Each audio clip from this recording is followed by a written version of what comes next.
What? Who writes this stuff? Oh, hello. It's that time of year. The end. Specifically, the end of one year and the beginning of another.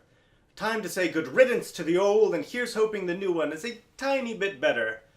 Time to gather with friends and family and strangers on the street, drink the hard and soft beverages of your choice, a time to revel and make noise, and a futile attempt to frighten the new year into submission, or possibly to frighten the old year away. I don't know, but this is what we do. Most importantly, it's the one night where we all come together to temporarily worship a crystalline ball as it slowly descends, counting down the calendar's phoenix-like rebirth. 10, 9, we all chant along, hoping against hope that we've consumed in effigy enough ball-form food to please its countenance. 8, 7, we're going backwards. Meatballs. 6, 5, what are numbers? Sausage balls. 4, 3, little weird cookies coated in powdered sugar. 2, 1, and of course, the most important ball-form food of them all, the cheese ball, the staple, the centerpiece of any Midwestern holiday party. A mound of soft, spreadable cheese coated in shards of dried beef, possibly the least vegan thing you could possibly consume. So what's a vegan to do if they want to please its spheroid form? Fortunately, we've planned far in advance, and we have a recipe for vegan cream cheese. And sometimes, yes, the cheese ball is coated in beef, but sometimes chopped nuts. So tonight, yes, we are making a vegan cheese ball.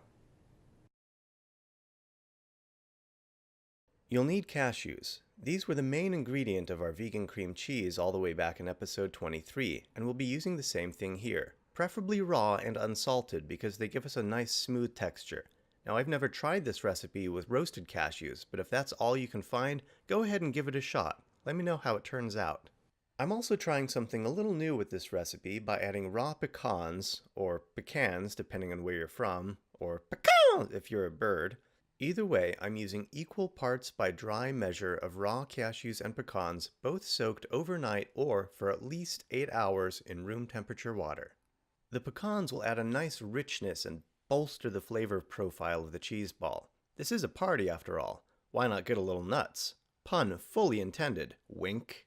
Feel free to experiment with adding other raw nuts such as almonds.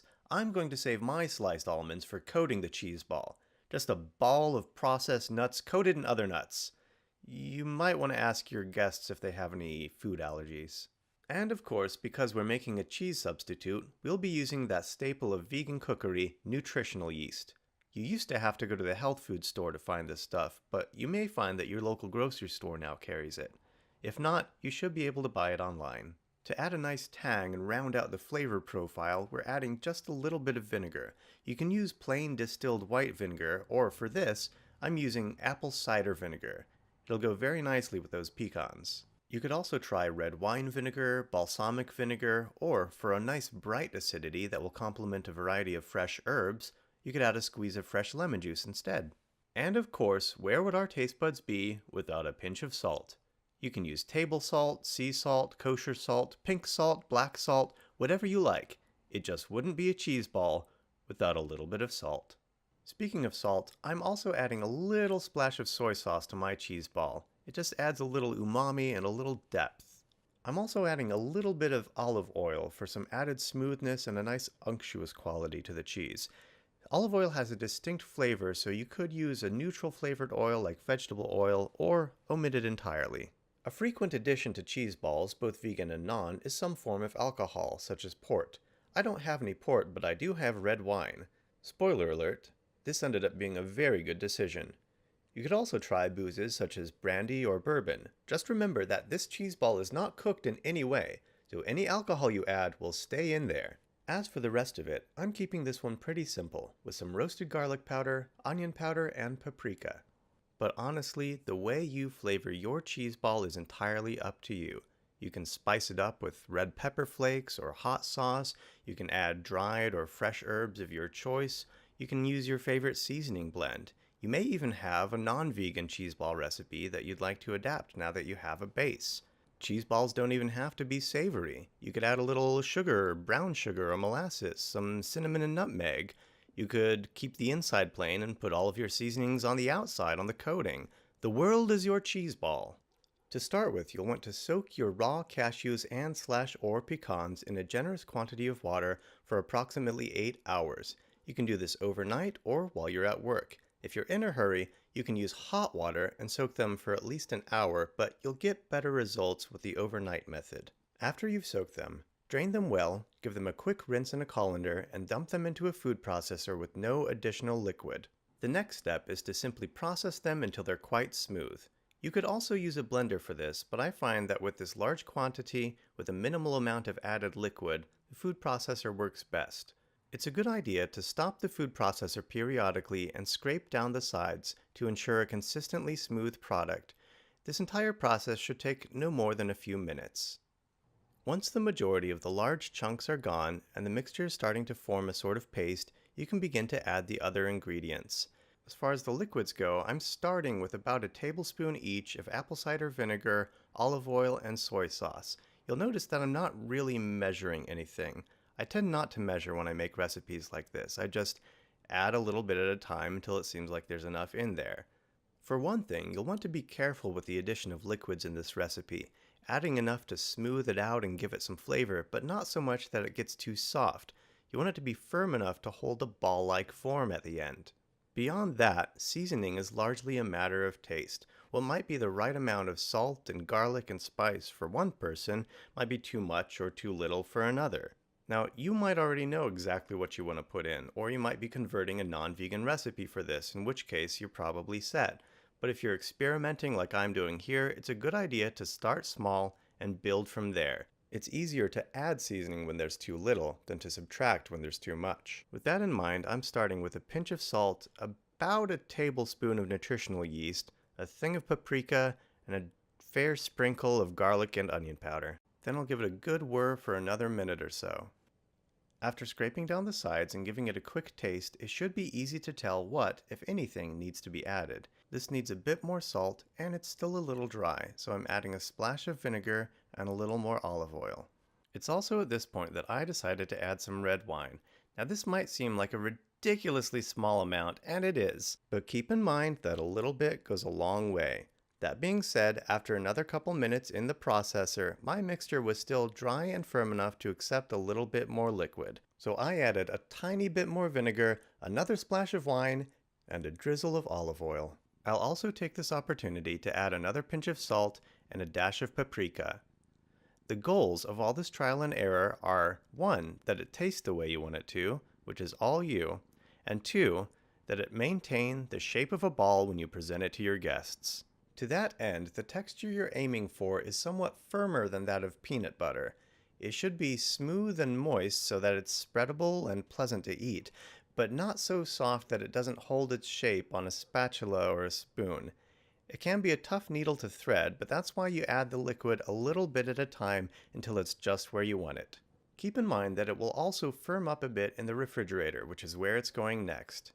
You'll want to spread out 1 or 2 layers of plastic wrap, if you can do so without creating a bunched up plastic mess, and then scrape the cheese ball mixture into a single sort of pile right in the middle.